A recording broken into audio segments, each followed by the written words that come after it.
저 책 한 번에 다 사줄게요. 진실? 쌓아두고 읽어요. 진짜요? 네. 지불 해주세요. 아 왜? 같이 읽어요 좀. 들고 다니면 되잖아요 책. 아니 이게 너무 무겁잖아요. 아, 박보미 TV. 박보미 TV. 안녕하세요, 박곰입니다. 오늘은 2024년 마지막 날입니다. 내일은 드디어 2025년입니다. 우와, 한 살이 더 먹는데 나이가 먹는 건 좀 슬플 수 있으나 우리의 삶의 한 덩어리에 새로운 또 시작이잖아요. 초기화된 느낌. 이렇게 1월 1일 2025년을 새 출발하기 위해서 계획들을 다 세우셨나요? 일단 계획 세워요, 안 세워요? 계획은 세우는데 단기 계획만 세우죠. 단기 계획만? 네. 목표 짜는 게 제 소원이었어요. 근데 목표 짜는 게 소원이라는 게 어떤 의미지? 그냥 짜면 되잖아요. 목표. 생각이 안 나서요. 뭘 원하는지? 네. 저도 회사 다닐 때는 목표가 명확하지 않았어요. 행복한 삶이 어떤 걸까? 근데 행복한 삶은 아는데요. 그럼 그거 목표로 썼는데 행복한 삶을 살기 위해서 밟아가야 되는 여러 가지 단계들이 있을 거 아니에요. 돈만 있으면 돼요. 그게 뭐야? 참고로 저는 계획을 아주 디테일하고 좀 구체적으로 짜려고 노력합니다. 그래야 계획이 좀 더 의미를 가진다고 생각을 해요. 그래서 평소 때 그렇게 계획을 짜고 있던 거를 옆에서 보시던 깻님께서 부러워했죠. 그쵸?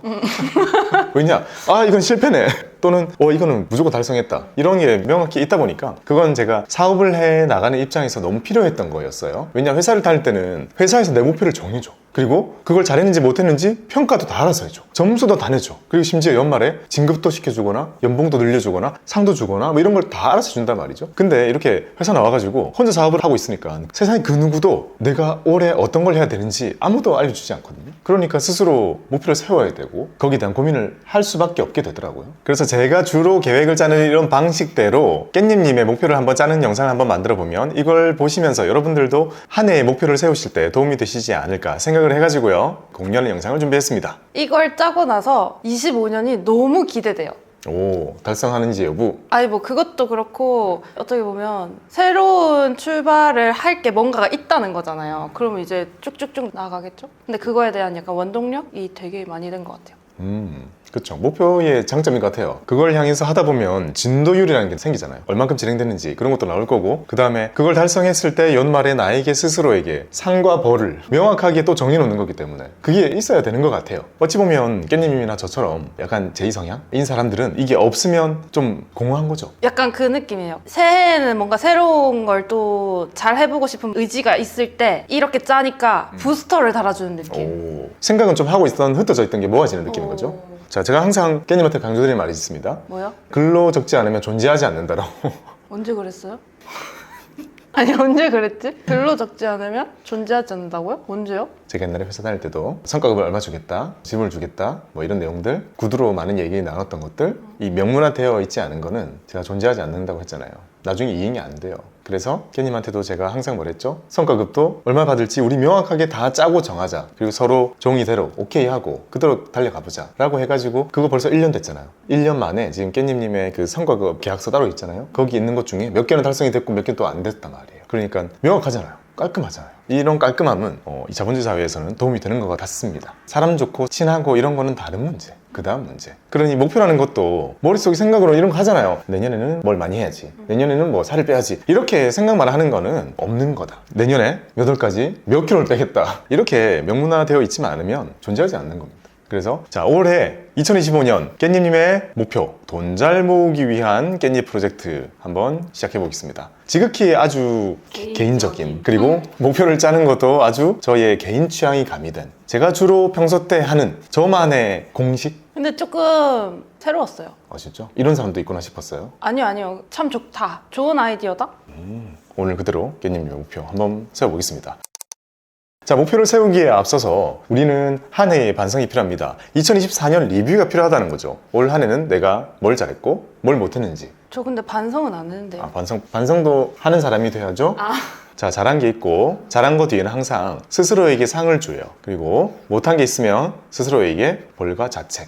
자, 첫 번째. 제가 이 화면을 처음 봅니다, 지금. 자, 깻잎님의 2024년 리뷰를 해보겠습니다. 잘한 점 1. 재정 목표를 조기 달성했다. 와.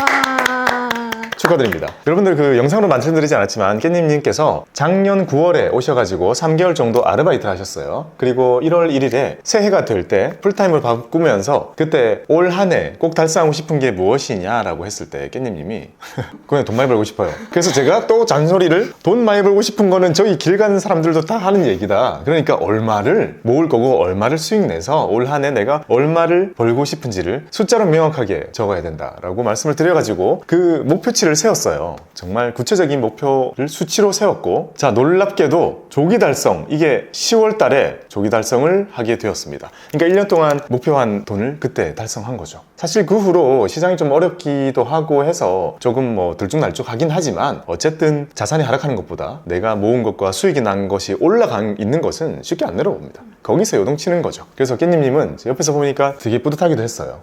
왜요? 이렇게 조기 달성할 줄 몰랐죠. 그쵸, 몰랐죠. 그때 세울 때 엥? 이게 돼요? 이랬잖아요. 그러니까. 근데 그렇게 진짜 악착같이 아끼고 저축하고 소비 안 하고 정말 제가 1년 동안 본 깻잎 소비는 거의 기억나는 게 없습니다. 아예 안 하진 않았는데. 딴 데가 성층방층 썼군요. 회사 안에서 안 보였지만 아무튼 그런 노력에 의해서 이 목표를 조기 달성했다는 게 바로 깻잎님의 잘한 점이었습니다.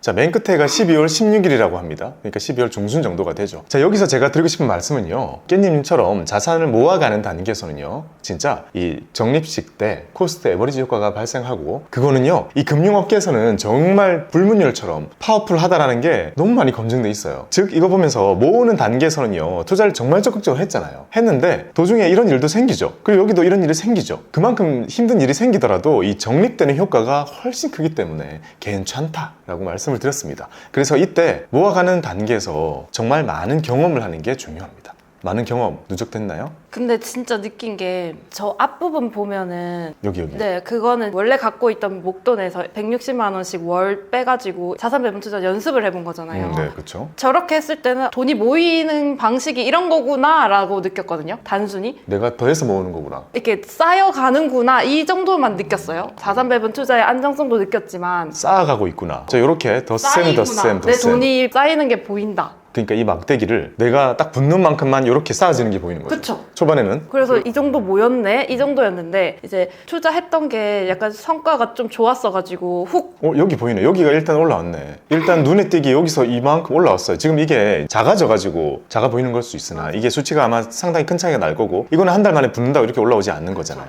그러니까 여기서 요 정도의 이게 점프가 보이네요. 맞아요. 벌써. 이때 타이밍이 잘 맞아서 훅 올라갔었거든요. 근데 그때 이제 뭔가 투자가 잘 되면 자산이 훅 올라가는구나 느꼈고, 그러고 이제 그냥 했어요. 아무리 돈을 부었어도. 저기 약간 평평? 여기는 좀 힘든 시기였어요. 그죠? 여기 보면 거의 똑같거나 돈을 넣었는데도 이렇게 똑같다는 건 이때 되게 힘들었다는 맞아요. 거죠. 몇 달 힘들었어요. 이렇게. 그러다가 여기서 또 한 번 점프가 있었네요. 요 정도? 와. 이때는 이제 희망적금 이런 거에서 돈 나오는 거 확 넣고 막 이래서 그런 것도 있는데, 어쨌든 저렇게 평평한 곳이 있음에도 불구하고 또 시기를 타고 이렇게 훅 올라가는 그런 경험을 했었거든요. 네.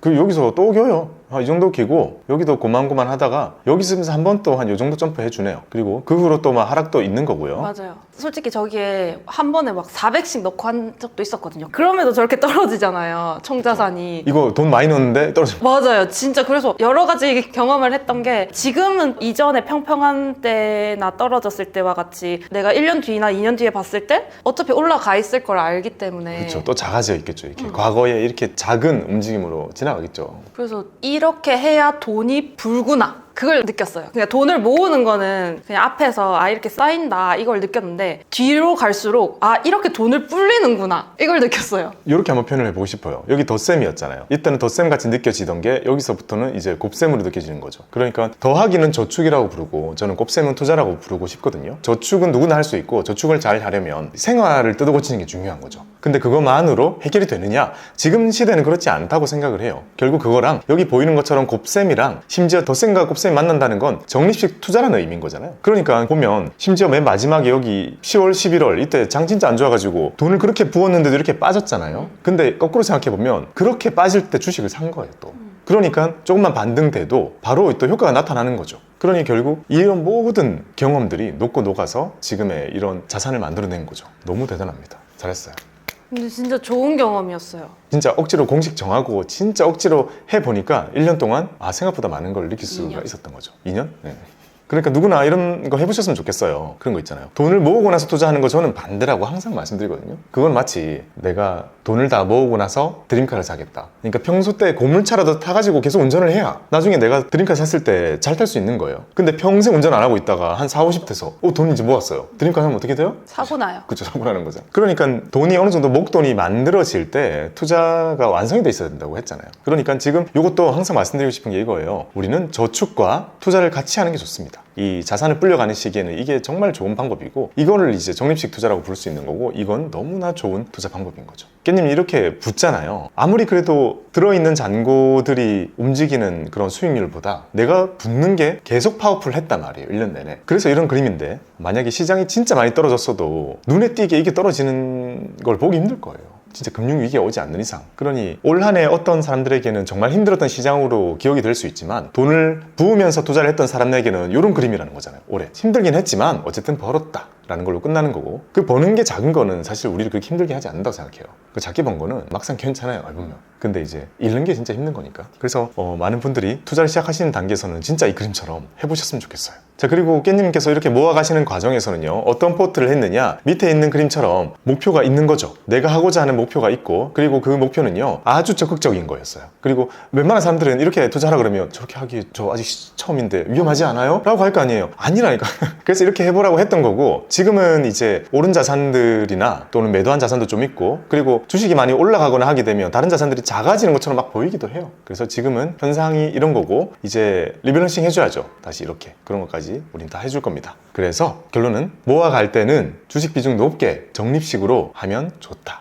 근데 이거는 사실 전제가 있어요. 이거 관련해서 공부를 한 사람들이라는. 만약에 무턱대고 그냥 나도 저렇게 따라할래 하면서 투자에 입문하면은 저는 큰일 난다고 생각해요. 오히려 돈을 청년도약 계좌 이런 거 하면서 쌓아놓는 식으로 하면서 공부를 하는 게 낫지 않나요? 근데 그거 어떻게 생각해요? 왜냐면 저 룸메 얘기해보니까 너무 무서워해요. 투자. 그 두려움을 떨쳐내는 제일 좋은 방법은 해보는 게 아닐까 싶긴 한데 저도 옛날에 말씀드렸다시피 너무 보수적인 사람이 증권사에 들어와가지고 받아들이기가 힘들었단 말이에요, 초반에. 근데 결국에 저는 경험을 먼저 하면서 배웠던 것 같아요.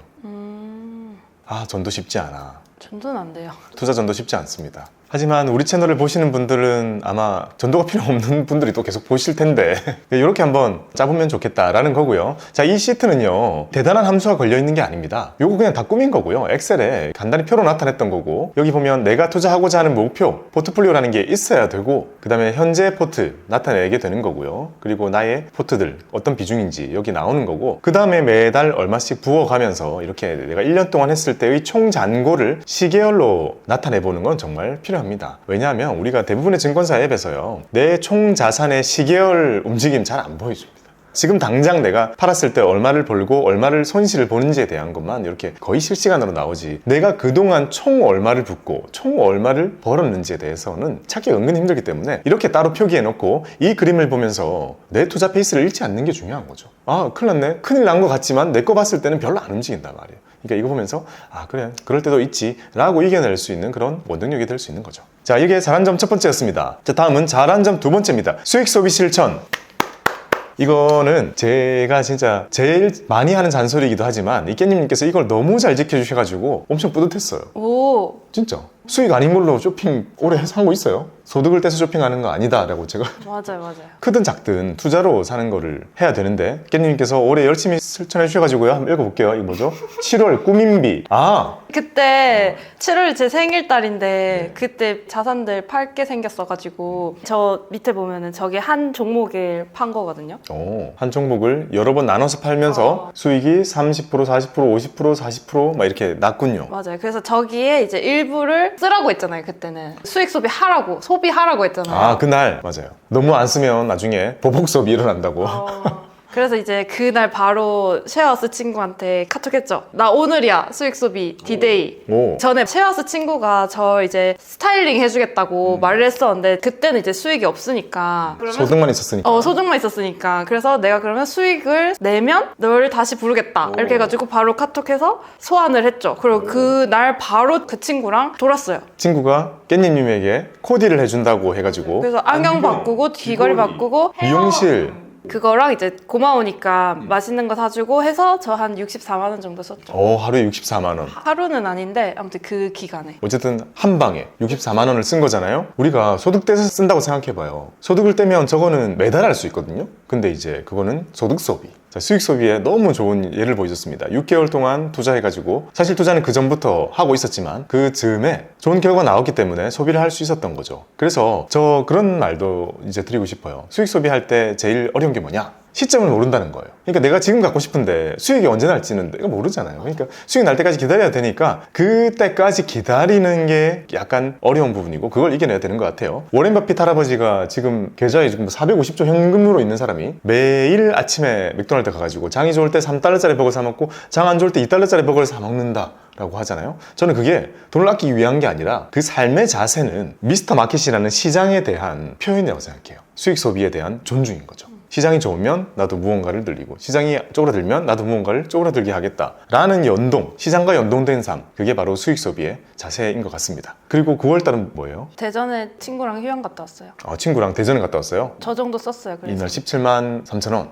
하루 만에. 그러니까 제가 이걸 역으로 돌아봤거든요. 저는 하루에 그렇게 큰 소비를 안 하다 보니까 크게 나간 것들이 저 7월과 9월이더라고요. 근데 요즘 욜로에 가깝게 사는 친구들이 많을 텐데 그분들의 마음을 흔들기에는 너무 작게 쓴다, 그죠? 아, 크게 써야 돼요? 저 정도로도 만족했는데요? 요즘 보면 월급 절반 이상 막 쓰잖아요. 아, 그 이제 본인이 현생의 만족도가 엄청 높겠죠. 그렇게 쓰면서.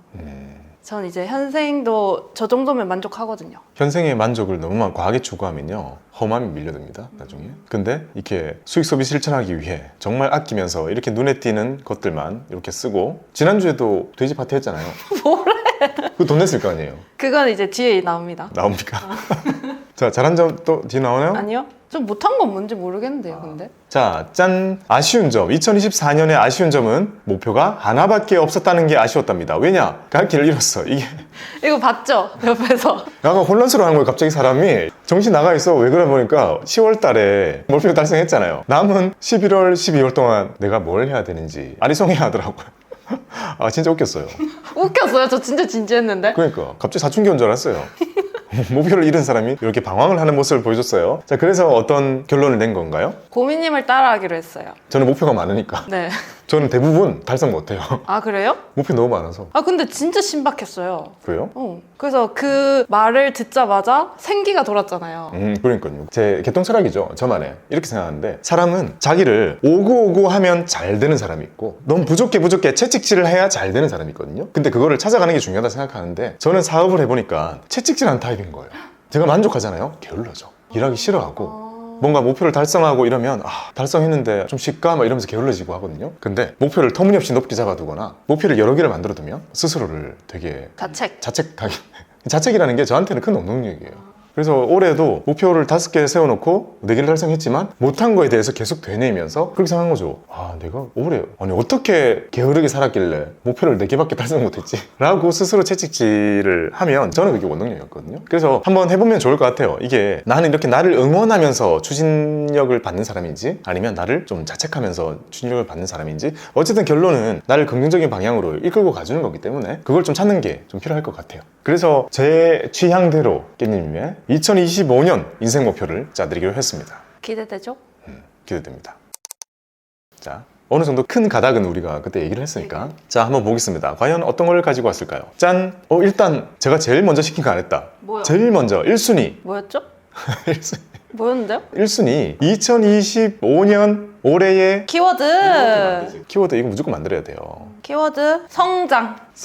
자, 올해는 성장하는 게 한 해의 키워드인 거예요. 성장. 자, 이 키워드를 달성하기 위해서 내가 해야 될 거는 이제 전략을 짜야 되는 거예요. 자, 2번은 뭐냐면 전략을 짜야 됩니다. 전략이라는 건 아주 큰 카테고리. 네, 그런 개념. 자, 4가지로 나눠봤습니다. 재정, 문화생활, 취미활동, 그리고 보상입니다. 자, 이렇게 나눠 놓은 이유는 일단 재정, 내가 해마다 달성하고자 하는 돈의 목표, 그게 모으는 게 될 수도 있고 투자의 관점이 될 수도 있고 다양하게 사람마다 짤 수 있겠죠. 뭐 어떤 사람은 부업을 더 얼만큼 하겠다 이런 것도 될 수 있겠죠. 그래서 재정적인 목표가 가장 먼저 올라가야 되죠. 우린 자본주의 사회에 살고 있고 여러분들이 보시는 거는 투자 채널 채널이기 때문에. 그래서 이게 1순위입니다. 자, 재정이라는 건 정량적인 거잖아요. 내가 가지고 있는 돈이 얼만큼 늘어났는지잖아요. 이것만 가지고는 한 사람의 성장을 표현할 수가 없어요. 왜냐면 머리 든 게 없이 돈만 늘면 안 되거든요. 그래서 항상 그 다음에 따라와야 되는 건 뭐냐면 문화생활입니다. 이건 정성적인 거죠.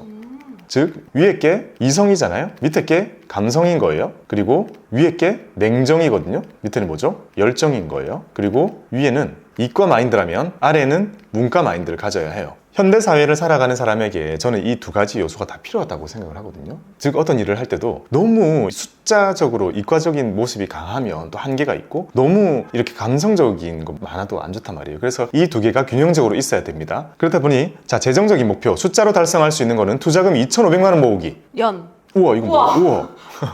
나에게 이런 능력이 연 2,500만 원 모으기가 생겼고, 그러면 자, 문화생활 요거는 나의 감성을 위해서 책을 24권 읽겠다는 목표를 세웠습니다. 전략인 거죠. 그리고 화목요일에 스쿼시를 쭉 다니면서 1년 동안 나의 체력을 단련하겠다라는 목표를 세웠습니다. 자, 이 두 개는요, 정량적, 정성적 딱 뭔가 맞죠. 근데 여기에 뭐가 하나 더해져야 되냐면 성장을 위해서 이렇게만 1년 내내 달리면 지칠 수가 있어요.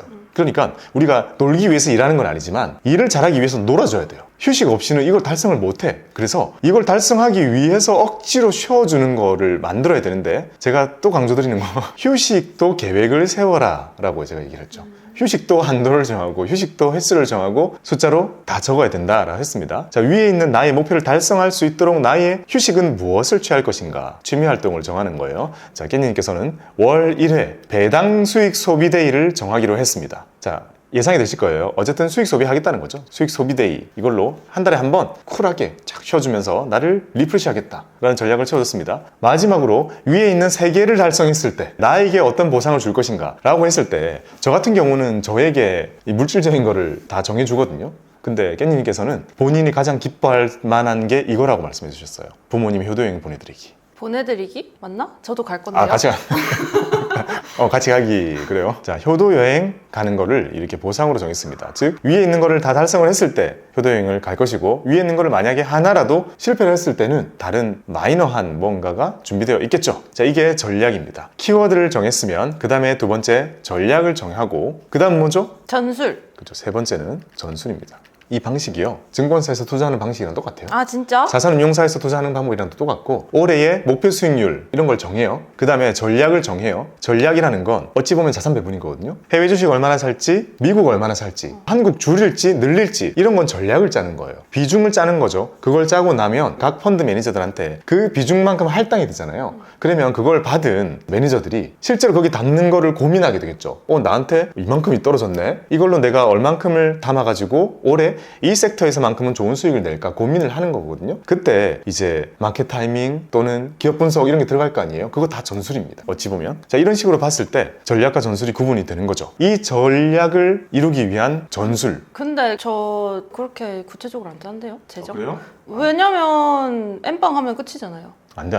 그러면 안 돼. 그러면 짜줘요. 이거 구체적으로 안 짰으니까 보고 보완을 해줘요. 네, 보완해 드리겠습니다. 진짜 본 적 없이 지금 생으로 찍고 있으니까 보면서 한번 보완을 해볼게요. 자, 먼저 재정적 목표네요. 제 생각은 올해 이게 올해 거구나. 네, 올해 이게 입금 금액이거든요. 투자로 하겠다고 입금한 금액들. 근데 생각을 해보니까 중간에 급여 외에 돈 들어온 게 좀 있었어요. 국치해서 한 150 정도 받고 그 성공보수 나오는 거? 대박, 그거 받았군요. 국치가 궁금하신 분은 이걸 봐주시면 됩니다.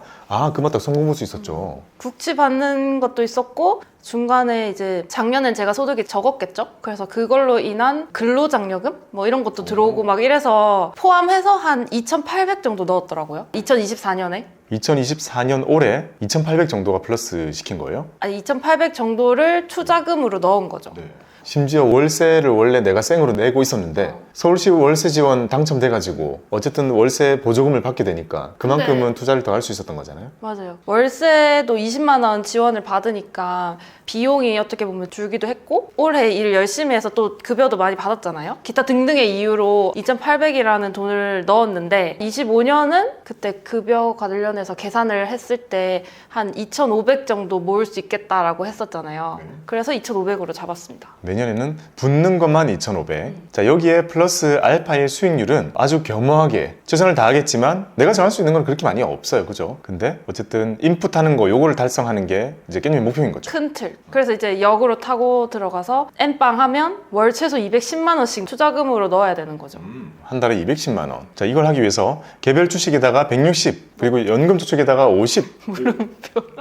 왜 물음표가 있죠? 여기 연금 시리즈가 들어가는데 다시 아직 설득이 안 되고 있어. 이 정도 넣고 그다음에 자, 수익률 15%. 자, 이렇게 잡았습니다. 작년에 이렇게 2,800원 넣을 수 있었던 게 지금 생각해보면 기본적인 소득이 있었죠. 그리고 여기에 우리 회사에서 나가는 성과급이 있었고, 그리고 국취에서 플러스 돈 들어있는 게 있었고, 근로장려금 여기 있었고, 심지어 월세 지원 당첨됐어요. 맞아. 그래서 좀 많이 넣을 수 있지 않았을까라는 추측을 해봅니다. 게다가 K패스 만들어서 교통비도 좀 아꼈죠. 이 모든 게 다 어우러진 결과인 거죠. 그래가지고 이렇게 인풋을 만들었던 겁니다. 근데 꽤 많이 넣었지 않아요?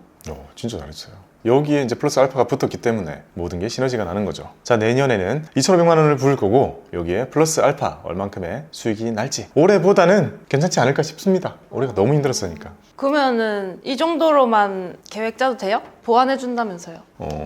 괜찮을 것 같아요. 우리가 비싼 자산을 좀 피하려고 하는 경향이 있다 보니 우리는 미국계 거의 없거나 작기 때문에 올해 정말 힘든 장에서 그래도 선방을 했다고 보여져요. 근데 내년에는 아마 훨씬 괜찮을 것 같습니다. 내년 올해보다는 낫겠죠. 그러면 이제 내가 부은 돈은 2,500만 원이지만 얘와 그리고 내가 이미 모아놓은 목돈이 있단 말이에요. 우리가 아직 얘기하지 않는 자, 목돈에다가 2,500이 더해지는 거고 이 전체에 곱하기 15%. 이 정도의 수익이 이게 나에게는 알파가 되는 거잖아요. 그러니까 이제 이 금액은 훨씬 클 수 있겠죠. 그러니 이제 깻잎님의 전체 자산도 내년에 많이 불어날 겁니다. 제가 이런 거 잘 안 틀리거든요. 아 진짜요? 틀리면 자주 틀리는데 힘을 불어넣어주기 위해서 이렇게 얘기하는 거예요. 내년에 엄청 많이 불어날 겁니다. 자, 두 번째 문화적 목표입니다. 독서 24권. 자, 24권을 연 달성하기 위해서는 월 최소 2권. 자, 이거는 제가 지원을 해주기로 했습니다. 그래서 매월 1일에 읽고 싶은 책 2권을 저한테 이렇게 보내주면 제가 구입을 해드릴 거고 뭐 다 해놨네? 다 했죠? 오, 당연히 다 이런 했죠. 거 좋아, 이런 거 좋아.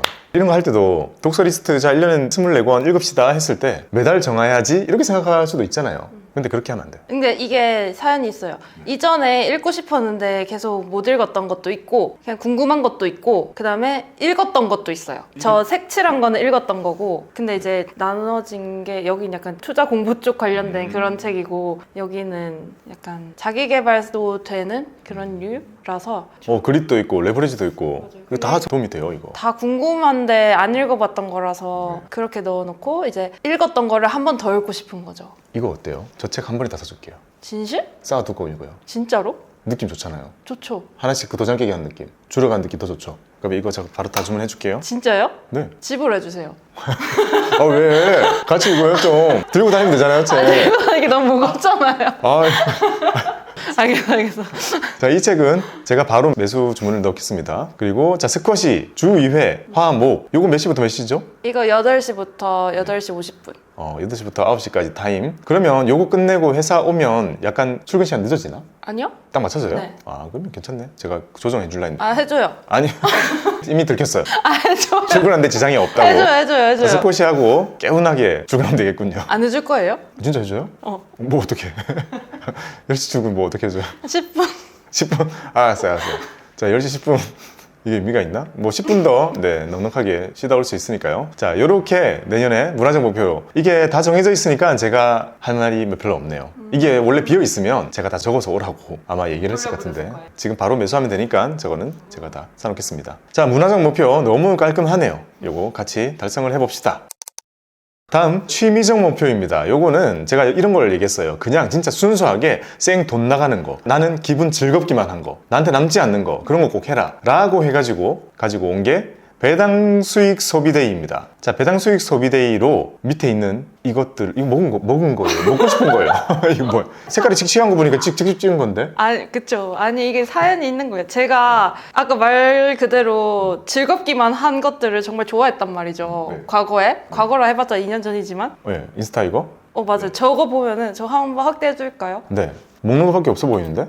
이런 느낌. 다 먹는 거네요. 케이크? 디저트? 놀거나 먹거나 아무튼 저런 걸 되게 좋아했었단 말이죠. 근데 이제 그거를 좋아했지만 이제 공부를 하고 깨닫고 아 저렇게 하면 안 되구나 하고 또 참았다 해야 되나? 그때는 소득 소비할 때니까. 그쵸. 그 이제 절제를 했죠. 자제를 하고. 근데 이제 최근에 수익으로 소비를 또 했어요. 12월 13일에 금요일에 불과 얼마 전에 저 쉐어하우스 친구들이랑 돼지 파티 한 거죠? 왜 그래? 5명이서 정말 맛있는 식당을 예약해가지고 갔었거든요. 파인다이닝 이런데. 파인다이닝 아니에요. 파인다이닝 아니구나. 그 정도는 아니고 거기 흑백요리사 나온 거기 있는 하나 가보자. 거기 있는 하나를 갔어요. 왜냐면 그 쉐어하우스 친구 중에 한 명이 단골이어가지고 저를 데려간 거죠, 어떻게 보면. 그래서 5명이서 많은 거를 정말 맛있게 행복하게 즐겁게 먹고 깨달은 게 이게 행복이구나. 이거 행복이구나. 이거 근데 어디 간 거죠? 이거 디핀. 디핀. 이거 요돌. 요돌. 요 돌인데. 잠깐만. 이것도 사투리로 적네요. 자, 요돌. 요리하는 돌아이 님께서 하시는 디핀이라는 가게에서 친구들과 함께 갔더니 너무 행복했다. 진짜 너무 행복해서 이게 지난주였단 말이에요. 그 주말이 행복했고 이번 주도 행복한 거예요. 여운이 계속 갈 만큼. 그쵸. 그래서 이게 행복이구나 하면서 근데 여전히 제가 배운 게 있고 앞으로 계획한 게 있으니까 막 쓸 수는 없잖아요. 이 한순간에 의해서. 그러니까 이제 그때 고민님한테 요청한 게 이렇게 하고 싶다 했더니 그러면 역으로 계산해서 그만큼 배당을 뽑자. 그걸로 써라 이랬잖아요. 여기서 행복을 찾았고 이게 행복감이 계속 간다고 했잖아요. 이게 크고 작게 어쨌든 한 달 동안 나의 에너지와 여운을 충전해주는 일인 거예요. 맞아요. 그러면 이거를 한 달에 한 번씩 해주면 되겠죠? 원래 분기에 한 번씩 가려고 했잖아요. 크게 모아가지고 필요 없고 그냥 작은 행복을 여러 번 하는 게 저는 더 좋은 것 같아요. 한 달에 한 번 정도? 네, 진짜 맛있었겠죠. 오, 진짜 맛있었나 보다. 자, 그래서 여기 요돌님. 네. 이분 보진 못했지만 아무튼 그때 또 생일인 친구도 있어가지고 케이크까지 다 샀는데도 불구하고 하루에 10만 원이 안 나온 거예요. 인당 10만 원? 그리고 막 추워서 택시 타고 싶다 그래서 택시도 탔거든요. 근데 10만 원이 안 나와서 만약에 내가 소득으로 소비하는 게 아니라 수익으로 소비를 했다면 진짜 큰 만족감을 제가 얻는다는 걸 깨닫고 해야겠다. 좋습니다. 좋습니다. 와, 근데 디핀 진짜 맛있었나 보다. 하나도 안 남았네. 저거 아이스크림인데 1인 1 아이스크림 했어요. 원래 나눠 먹는 건데. 진짜? 아니, 어쩐지 너무 이거 사발 그릇인데 이렇게 큰 거. 예. 아무튼 디핀 진짜 맛있답니다. 와. 근데 이분 요리하는 거 보니까 진짜 먹고 싶긴 하더라. 자, 디핀 맛있다는 거 얘기 넘어가서 한 달에 10만 원만 이렇게 쓸 수만 있어도, 그러니까 그 10만 원이라는 것은 소득을 떼서 쓰는 게 아니라 소득은 그냥 와장창 다 투자를 시키고 내 필요한 거 다 빼고 수익으로 나오는 걸 이렇게 10만 원을 소비하는 그 사이클을 만들려고 하는 거고요. 약간 저는 이런 느낌이었어요. 하루에 저거 10만 원은 저한테 큰 돈이거든요. 근데 저 큰 돈을 그냥 쓸 수 없는 사람이라서 저는 저게 이제 저한테 와닿았던 거죠. 배당으로 수익 소비하겠다는 게. 수익 소비하니까 써지더라. 그리고 나에게 이 한 달을 행복한 여운과 함께 나를 더 행복하게 만들어주는 2025년이 될 것 같다라는 걸로 해서 6월까지는 일단 짰네요. 어디 갈지? 네. 다 처음 듣는데? 저희 쉐어하우스에 얼리브 미식단이라고 제가 이름을 지었는데 그 친구들이랑 이제 갈 거예요. 뒤에도 나중에 차근차근 체험 들 거고. 그렇다면 우리는 수익으로 10만 원 소비 어떻게 역산을 해서 만들어 볼지, 자, 그 그림이 여기 나옵니다. 자, 제가 항상 강조드리는 수익 소비 데이 배당으로 월 10만 원을 나오게 하기 위해서 월 배당 포트폴리오를 세팅해 가지고 2천만 원을 파킹하고 계좌를 하나 따로 파가지고요, 거기서 나오는 수익이 연 6% 정도만 맞춘다면, 그러니까 연 수익률로 표기를 하되 그게 월 배당으로 나오기 때문에 6%인 수익이 한 달에 한 번 나온다라는 역산이 딱 맞는 거죠. 자, 역산하는 방법은 최종적으로 10만 원이 배당으로 나오게 하기 위해서 나는 1년에 연으로 120만 원을 받아야 되죠. 120만 원을 6% 정도 수익으로 받기 위해서는 투자금이 2천만 원이 있으면 되는 거죠. 자, 이렇게 역산을 해가지고 2천만 원을 세팅을 했습니다. 그리고 아래에 거는 뭐죠? 저거를 세팅하기 위해서 이제 갖고 있는 자산을 판 거죠. 강원랜드를 팔았군요. 어쨌든 판 거니까 얘기해도 될 거예요. 이거 얼마나 가지고 있었죠? 한 1년 있었나? 1년 정도? 수익이 난 거 요 금액을 통째로 이제 가지고 와서 배당 파킹 하는 쪽으로 가지고 오기로 했다. 좀 더해가지고 2,000 만들었어요. 네.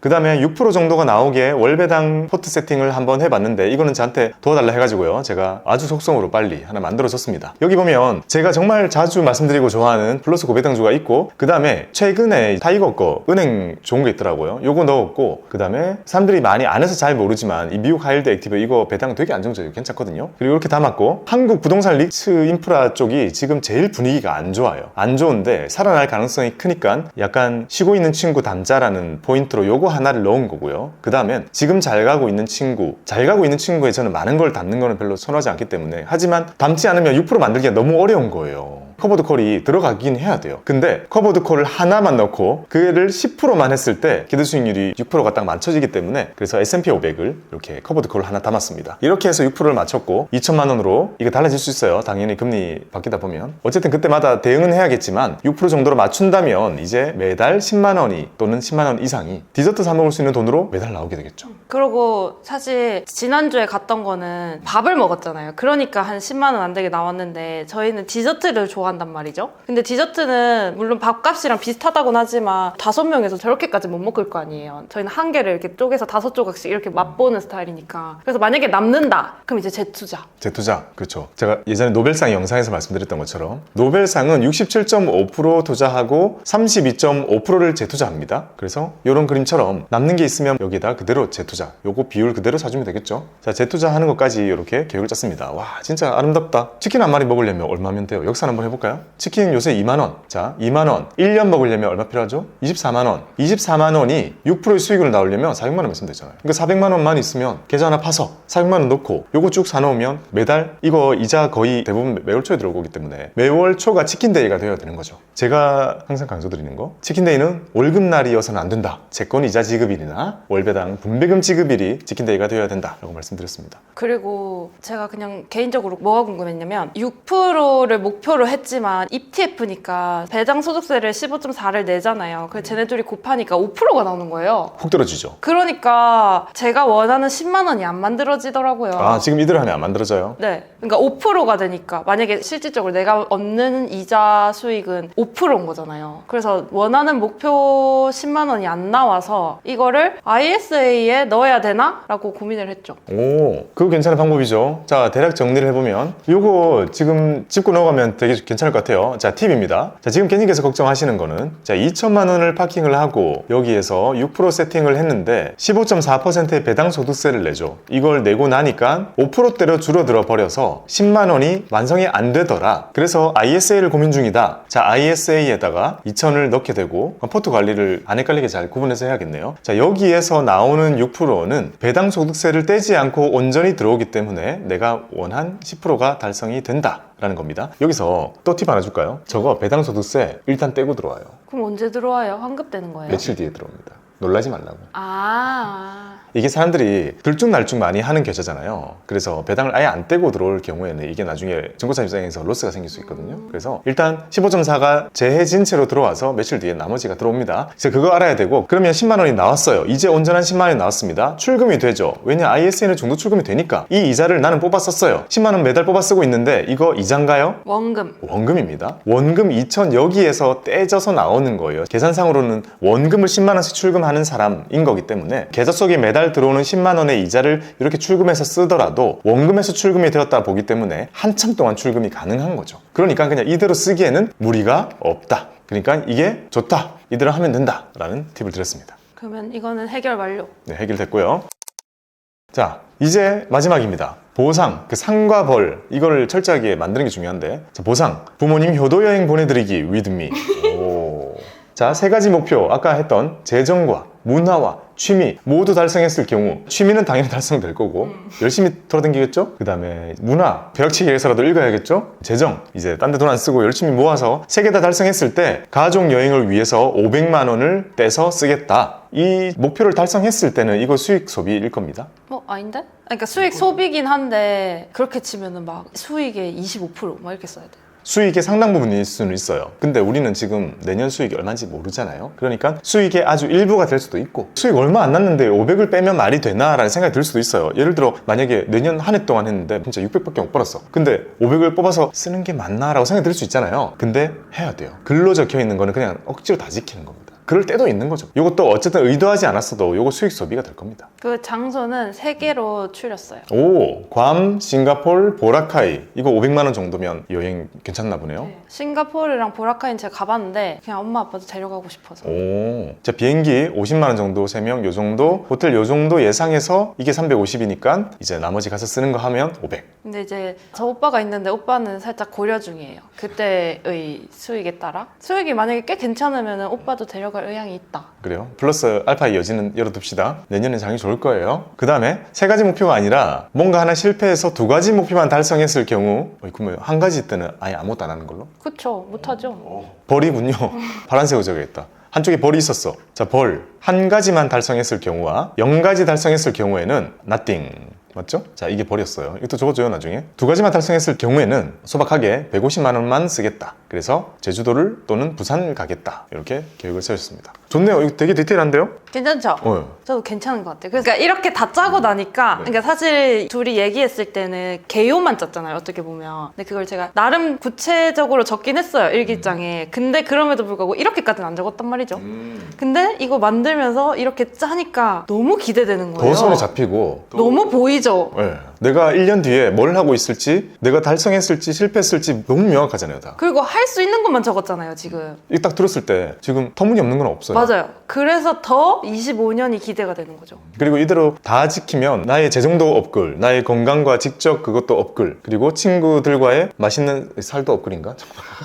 다 업글 돼 있고 마지막으로 부모님과 이렇게 효도하는 것까지 마무리 팍 되는 이 아름다운 2025년이 되는 거겠죠. 저 옛날에 컴퓨터 바탕화면을 해놨었어요. 이런 목표를. 그거 좋은 방법이네요. 글자로 적혀 있어야 되는 것도 중요한데 보이는 곳에 적혀 있어야 1년 내내 보면서 외우게 돼요.